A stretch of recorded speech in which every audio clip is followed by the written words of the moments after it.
I'm Nathan Rutherford, and welcome to Myth Madness. Welcome back. Today's episode will kick off a multi-episode story. So far, in the past few episodes, I provided snippets of various Hittite myths. Those stories come to us from tablets found in the ruins of old Hittite cities, mostly the capital city, Hattusa. Many of those tablets were damaged during the last 3,000 or so years, and because of that, the full stories are not always present. However, I was still able to give a fairly full account of the disappearance of the god Telepinu, and some different versions of the storm god Tarhuna's fight against the serpent monster Illuyanka, and a handful of others that, taken together, give at least a taste of Hittite mythology. I also tried to give background on the Hittites themselves. In my first Hittite episode, episode 23, I talked about how the Hittite civilization was a combination of several groups of people, the main ones being the Hurrians and the Neshites, but another group, called the Hurrians, also had a significant role. The Hurrians had a strong influence on the Hittite religion, and they are also the ultimate source for the collection of myths I'm going to share over the next few episodes. The translations for these stories are also fairly long, which is why I'm dividing them over a couple episodes. The Hittite stories I've already talked about are the old Hittite stuff. These myths and the gods in them likely have their origins stretching back to the time of the Hurrians and Neshites. The stories I'm going to share next are considered New Hittite, and while they were originally Hurrian myths, they are still very much a part of Hittite mythology. You can't really talk about one without the other. The Hittites translated these stories from the Hurrian language into Hittite, and on the physical tablets the two are written side by side. The gods in these Hurrian myths were worshipped by the Hittites too, and over time they identified them more clearly with their own similar gods and goddesses. In fact, the best sources for Hurrian myth are the records found in Hittite cities. But the Hurrian nature of these stories is also unmistakable if you know what to look for. One of the best examples are the locations that are named within them. In the myths of Telepinu and one of the Tarhuna versus Illuyanka myths, we got the names of some places, and these names are known to be towns and other locations in the core lands of the Hittite Empire. But in the Hurrian stories, the settings are almost always places not in core Hittite lands, and are instead other places in the Middle East. While the Hittites were in central Anatolia, in what is now eastern Turkey, the Hurrian homeland was more southeast, in what is now northern Syria, northern Iraq, southeast Turkey, and in the mountains that form the borders between those three countries. The first mentions of a Hurrian people in the archaeological record go back to around 2200 BC, so over 4,000 years ago. The Hurrians spoke a common language, which is not obviously related to other known languages. Their origins are still a mystery, but they may have migrated into the area from the north, near what is now Armenia. In the centuries that followed, the Hurrians were divided into multiple fortified towns and cities. They fought and traded amongst themselves from the safety of their mountain fortresses, and while they certainly interacted with their neighbors, they never really unified, or went for large-scale conquest. Instead, Hurrian communities became the vassals of many ancient Middle Eastern rulers and various empires. The Hittite Empire contained large numbers of Hurrians, and earlier empires in Mesopotamia had a lot of influence on the Hurrians as well. But that situation changed with the arrival of chariot warfare in the ancient Middle East. A group called the Mitanni migrated into the lands of the Hurrians from the east. These Mitanni had horses, rode chariots, and conquered a large number of Hurrian communities. And while they spoke a different language, they ruled over the Hurrians, and kind of melded with them over time. Through the Mitanni, the Hurrians became a great power, from roughly 1500 BC to 1350 BC. After the fall of this Mitanni Empire, the Hurrian communities went back to being vassals and colonies for other kingdoms, the Hittite Empire being one such example. That's enough of an introduction to the Hurrians, so let me give a little background on their religion. Hurrian gods received offerings from humans. Temples held statues of the gods, and these were dressed in fancy clothes and anointed with oil on special occasions. It was believed that if the statues weren't treated right, the gods would become angry. Hittite cults also worked in a very similar way. The most important Hurrian god was Teshub. He is a weather god, responsible for lightning, thunder, and rain that is so important for crops. Teshub is very similar to the Hittite god Tarhun and the earlier Hattic god Taru. There is probably some historical relationship between them. The Hittites themselves considered Teshub to be the same as their storm god Tarhun. Other important gods are the goddess Shashka, Teshub's sister, Tashmishu, Teshub's brother, Kumarbi, the father of Teshub, the sun god Shemij, the moon god Kushu, and others. All of these were worshipped across the various Hurrian communities. There were also other gods that were more specific to certain other locations.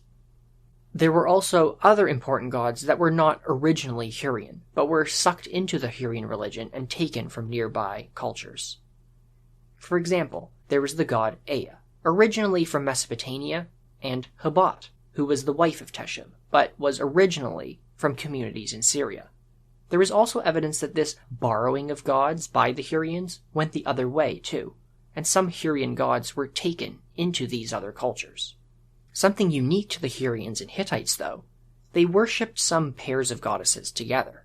For example, the fate goddesses were a pair of goddesses. In Hittite, they are called the Gulsas, and in Hurrian, the Ashira. But each of the goddesses in these pairs also had their own individual names, too. The Hurrians also honored people called Sharina. These were heroes from far away and long ago. The ranks of the Sharina included real historical kings and legendary mythical figures from earlier periods and other places in the region. You can think of the Sharina as being like the mortal heroes from Greek mythology. There was also one more important group of gods in Hurrian myth. These are the former gods, or primeval gods. They are often listed in documents together, and they lived in the underworld.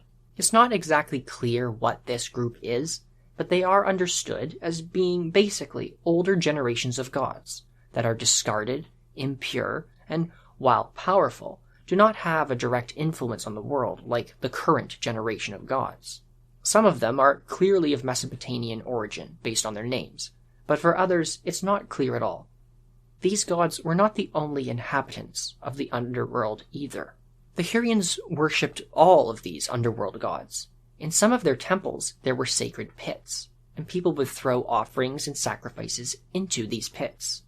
The idea was putting the offerings in pits would allow them to reach gods who lived below the earth, in the underworld. You can contrast that with the worship of other gods, where offerings were burned and the smoke would go up to the gods who lived in the heavens and on mountaintops. The Hurrians and Hittites seemed to believe that the gods above and the gods below were in some kind of opposition with each other. In the interrelated myths I'm going to share today, and in the next episodes, this opposition is the main focus, and depicted most clearly with two opposing bloodlines or families of gods, one side more celestial, and the other side more earthy. It's not always clear-cut, though. There was some flux in the makeup of different sides. It's a great big divine Game of Thrones. This entire group of myths is usually called the Kumarbi Cycle. In the myths, the god Kumarbi is the instigator of all the trouble that happens. He is locked in a rivalry against the storm god Teshub to be king of the universe. They both seemingly lead the heavenly and earthy factions of gods. The first myth is going to set up the conflict between these two competing groups of gods. This first myth used to be called the Song of Kumarbi, because it introduces us to Kumarbi, but it is now known as the Song of Birth, because a Hurrian tablet was found that actually provides the name, and the myth itself explains how Teshub and some other gods are born. Before I start, in the next few episodes, I'm going to use the Hurrian names for the gods. Translations of these stories sometimes use either the Hurrian or Hittite names, so if you read up about them somewhere else, you may see different names. The Hurrian Teshub is sometimes referred to as the Hittite god Tarhuna, or Tarhun, who I've already talked about in previous episodes. His brother, Tashmishu, is sometimes called Shuwaliot, and his sister, Shashka, is called Enzili in Hittite. Kumarbi is always called Kumarbi. Okay, and with that out of the way, it's time to start the Kumarbi cycle with the Song of Birth. Here goes. Long ago in former years, the god Allelu was king in heaven.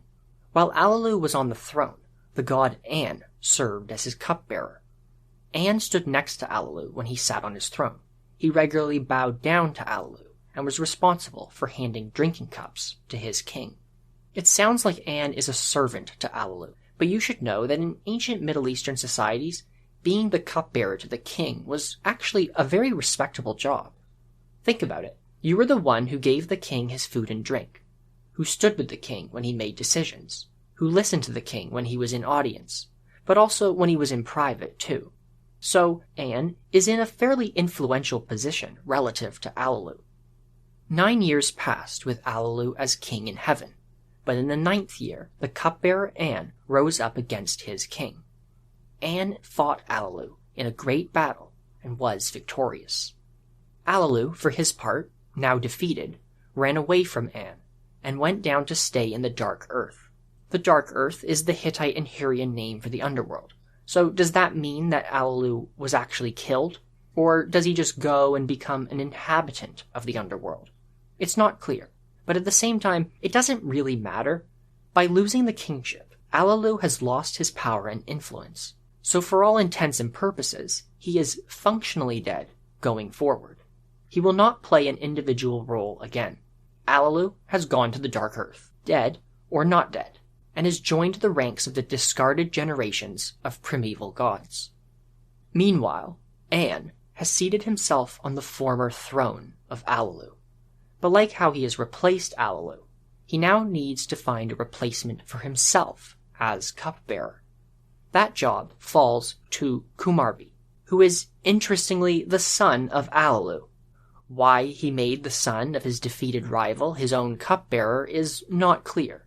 There was probably some understood reason for it, but to us it doesn't seem like the best idea.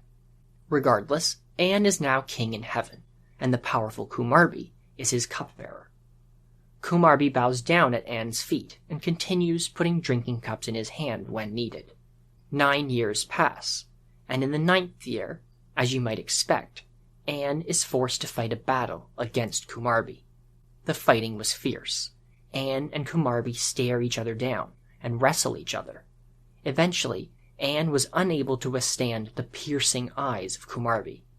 An retreated. He broke away from Kumarbi and ran away, trying to escape to heaven. But before he could escape, Kumarbi grabbed An's feet from behind, dragged him down from heaven, bites An's genitals, and swallows them. We are told that inside Kumarbi, An's manliness fused with Kumarbi's heart like how tin and copper are fused to make bronze. Kumarbi considers this to be a great victory. By castrating An, he has done 2 things. He has symbolically removed An's power, and also, more obviously, seemingly ended An's ability to have children. This means that An shouldn't be able to have any pesky children who would then turn out to be Kumarbi's rivals for the throne. And with that, Kumarbi laughs with pleasure. But An turns around, and he tells Kumarbi that he should not actually be happy. An tells Kumarbi, "First, I have impregnated you with Kingship, the august one. Second, I have impregnated you with the river Aranza, not to be resisted. Third, I have also impregnated you with the august Tashmishu. You will go and finish the pregnancy by smashing the cliffs of Mount Tassa with your head." When he has finished his speech, An continues on his way up to heaven and hides himself there. This is just like how Allelu went down to the underworld when he was defeated earlier. So An has left Kumarbi pregnant with 3 gods, Kingship, Tashmishu, and the Aranza River. It is at this point that the tablets that are the source of this story begin to become more unreadable, and how Kumarbi is going to give birth to these 3 gods is not completely clear. The tablet does not always refer to these 3 by their names, but sometimes uses titles for them instead. It's also possible that Kumarbi is going to end up giving birth to more gods than just these 3. An possibly refers to other gods inside Kumarbi too, but it's not clear if he's referring to the same 3 gods in different ways, or to additional ones. The tablet is not entirely clear either way, and even the order of the births is up for debate. but I'm going to try and make the most sense of it as possible. Upon finding out he is pregnant, Kumarbi is terrified. The first thing he does is spit on the ground. His spit is described as a mixture of spit and manliness. So, in other words, biting off Anu's genitals has also given him a mouth full of semen. Naturally, he wants to get that out of his system.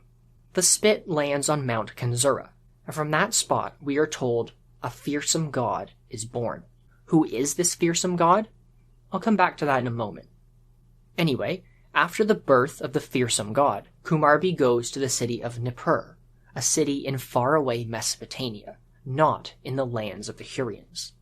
Kumarbi waits in Nippur as the months pass and he slowly comes to the end of his pregnancy. For him, it can't come soon enough. He spends the time in pain, weeping and moaning. His belly swells, but since he is a man, he has no way to give birth to the gods growing inside of him. He begs that they come out somehow, either from his body, from his head, or even from something called his good place, likely his penis. Kumarbi is not alone, though. The god Ea has joined him in his throne room. Ea is a wise and clever god. He is treated like an advisor or judge by the other gods. He is very powerful, but he is not actually a king. Instead, in these Hurrian stories, he is going to have the job of king-maker, and is the one who will decide which one will or will not be king of the other gods. Ea is not actually a Hurrian god. Ea is originally from Mesopotamia, and is one of those earlier figures that inspired the Hurrians and was sucked into their mythology. Other gods are there too, all attending Kumarbi and waiting for the coming births. At this point, voices start to come from the gods inside Kumarbi. The unborn gods begin talking to the other assembled gods waiting in the room. Someone the text calls Agilim, meaning taker of the crown, begins to talk to Ea. His speech might be intended to taunt an overhearing Kumarbi, and possibly also to foretell the coming power of the god Teshub. Agilim lists out a series of different gods and goddesses, and describes how they will and must give powers and virtues to Teshub. Earth will give strength, heaven will give heroism, An will give manliness, Nara will give power, and so will Napshara, and on the list goes. Kumarbi, of all people, is also listed, and he supposedly will supply Teshub with wisdom. At this point, An returns on the scene to express his happiness after hearing these words coming from inside Kumarbi. He also stands over the moaning Kumarbi, and he encourages the unborn gods to burst out from the body of Kumarbi, his rival. An says, "I gave everything for them to come forth. They will make him, Kumarbi, give birth like a woman. Come, Teshub, come forth with thunder. Come out by the mouth, or if you want, come from the good place." The gods within Kumarbi are not immediately convinced by An. The voice says that if he comes out, Kumarbi will break him like a reed, hence the reason why the other gods need to give Teshub all those powers first. The unborn gods even express worry that if they come out the wrong way, they will be dirty and impure. The voice of Teshub complains that if he came out by the ear, he will be defiled, because coming out of an ear and getting covered by wax is just, well, gross. But if he comes out by the good place, like a woman, Kumarbi will cry out in pain. So, what do? Another god is said to break Kumarbi like a stone. I suspect, based on what An told Kumarbi at the very beginning of the story, that Kumarbi's head was smashed open against the cliffs of a mountain. The result is that a god, referred to as Kazal, meaning the proud one, erupts out of Kumarbi's skull and bows in front of Ea. This Kazal god is not clearly named. Kazal is really just a symbol. The god is only called the Valiant King. Afterwards, we are also told that the heroic Teshub came out through the good place, out through Kumarbi's penis. So, now let's take a moment to talk about who exactly is being born to Kumarbi and how. First, there was the fearsome god born from Kumarbi's mouth, when he spat on the mountain. Then, there was Agilim, who spoke from inside Kumarbi's belly and talks about how the gods need to give Teshub power before any of them can be born. Then there is Kazal, who erupts out of Kumarbi's split head.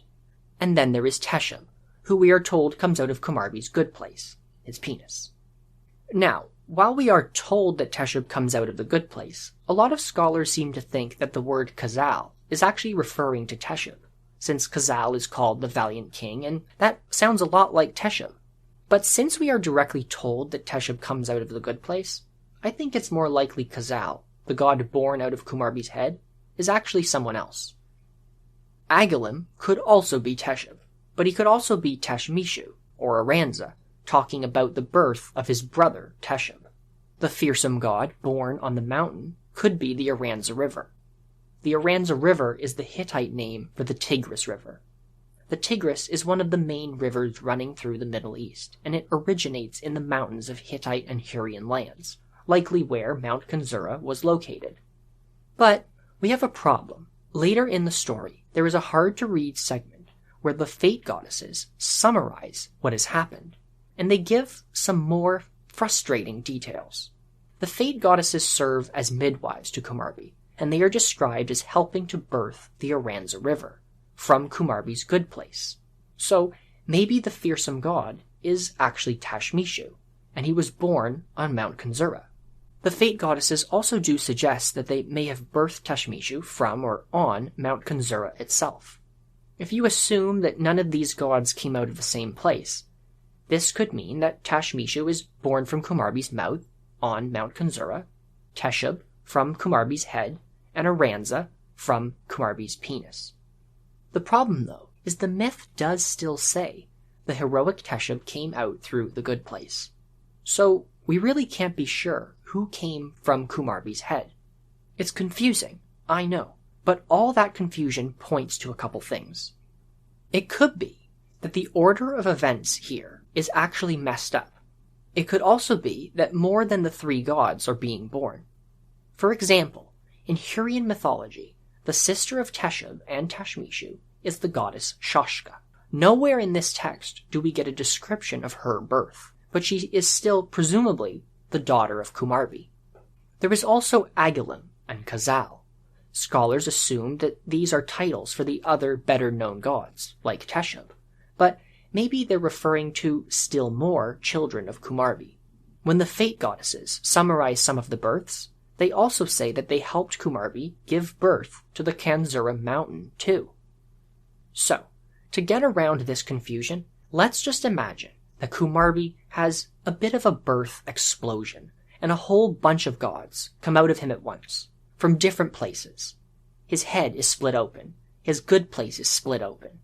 Afterwards, Kumarbi falls down out of his chair, probably because his body has been ripped open in numerous places.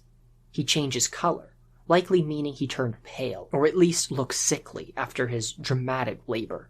But he recovers fairly quickly, and makes a disturbing demand. Kumarbi tells Ea to give him his child so he can eat him. He says he will smash Teshub like a brittle reed, because giving birth in this way has made Kumarbi like a woman, and that, for him, is unacceptable. But Ea gets a rock, and gives that to Kumarbi to eat instead of the storm god. Kumarbi bites down on the rock, and ends up breaking his teeth on it. He cries in pain, and then calls to the other assembled gods, asking why he was afraid of Teshub. After all, he is only a stone, and not some all-powerful god. Kumarbi takes the stone and throws it away. The stone will be placed in a sacred place, as part of a cult.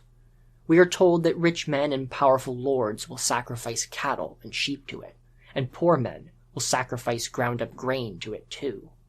The fate goddesses, who were also attending Kumarbi's birth, begin to put Kumarbi's split head back together. They sew up his head and his penis, like how someone sews back together a tear in a shirt or a pair of pants. Finally, with the births over, the newborn gods are all present. An sees all his new children and is happy. After this, the tablet breaks off, so fast forward to a new scene. Teshub is grown up and presumably has become king by defeating Kumarbi, overpowering other gods, and also maybe through the support of Ea. Teshub talks to his pet bull, Sherry. This is one of the bulls that pulls his chariot. Teshub says, "I drove Kumarbi from his throne and cursed him." He arrogantly asks, "Who else among the gods will fight me in battle?" No one can possibly defeat me. Kumarbi cannot. Ea cannot. The sun god cannot either. But the bull Sherry warns Teshub not to speak that way, that he should not curse the gods, and should especially not curse Ea. Sherry says Ea will hear him and be angry, and that Ea is so powerful, Teshub will not be able to lift his head when Ea speaks. As it happens, Teshub's words were overheard by another god, named Tari. Tari was a god of the wilderness, and he went to Ea to tell him what he heard. After Tari tells Ea became sad and offended. But he was also angry at Tari, though, saying that whoever curses me curses himself, and whoever repeats those curses also curses himself. Ea compares his anger to a pot on a fire that is in danger of spilling over. At this point, there is another large break in the tablet, and a large part of the story is lost. But when it resumes, Ea is counting the months pass by. The reason being we have another pregnancy. This time, the Earth Goddess is pregnant, and she ends up giving birth to 2 sons. A messenger comes to tell Ea the news, and Ea rewards the messenger with luxurious fancy clothes. What happens next is unclear. The 2 sons of the Earth Goddess are likely Kumarbi's sons, and he has raised them to battle against Teshub. It's also likely that they are defeated by Teshub. It's also likely that Teshub's cursing resulted in an angry Ea going over to the side of Kumarbi and helping him impregnate the Earth Goddess. In the next myth in the Kumarbi cycle, we'll actually see Ea and Kumarbi in cahoots. And that's all for today. Next time, I will pick up with more myths from the Hurrian Kumarbi cycle. So stay tuned. If you're enjoying this podcast, please head over to Apple Podcasts and give the pod a 5-star review. As always, thank you for listening.